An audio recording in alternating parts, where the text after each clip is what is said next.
Assalamualaikum warahmatullahi wabarakatuh. Kembali lagi dengan channel Ripmah, channel yang membahas tentang sejarah, budaya, dan inspirasi. Pada video saya kali ini saya akan membahas tentang agresi militer dua Belanda, latar belakang, serta kronologisnya. Yang melatar belakangi agresi militer dua Belanda adalah karena Belanda masih ingin menguasai Indonesia dan mengingkari janji yang sudah disepakati antara kedua belah pihak pada perjanjian Renville. Agresi kedua yang dilakukan oleh Belanda benar-benar membuat Indonesia kewalahan menghadapinya. Pihak militer Belanda melakukan penangkapan terhadap tokoh-tokoh penting Indonesia seperti Bung Karno, Bung Hatta, Syahrir, dan beberapa tokoh lainnya. Kronologis terjadinya agresi militer dua Belanda. Pelaksanaan hasil perundingan Renville mengalami kemacetan. Upaya jalan keluar yang ditawarkan oleh KTN selalu mentah kembali karena tidak adanya kesepakatan antara Indonesia dan Belanda.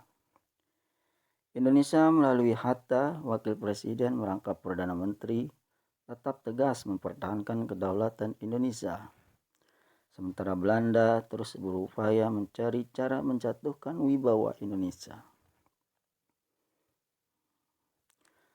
Saat ketegangan semakin memuncak, Indonesia dan Belanda mengirimkan nota kepada KTN. Nota itu sama-sama berisi tuduhan terhadap pihak lawan yang tidak menghormati hasil perundingan Renville.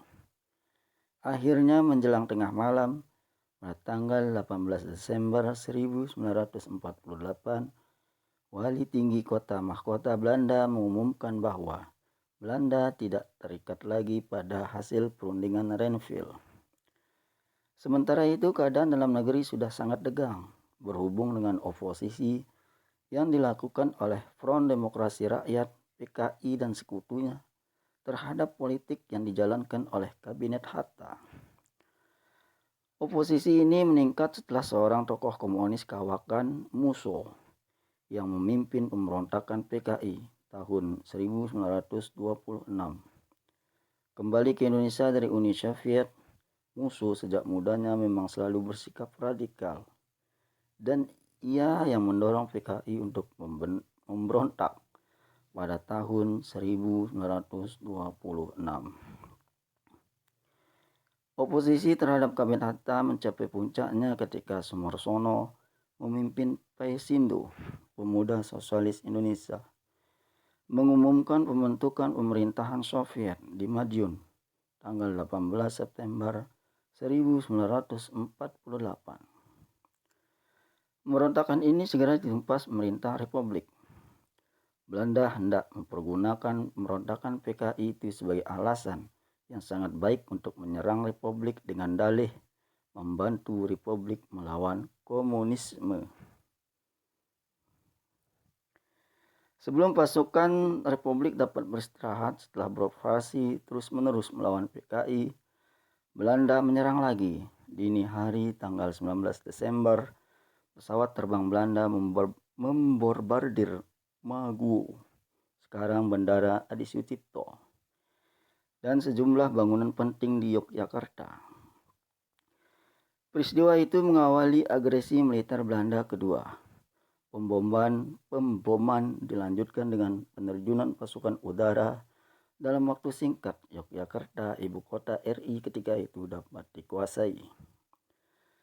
Dalam suasana genting, pemerintah RI mengadakan rapat kilat dan menghasilkan keputusan darurat berikut.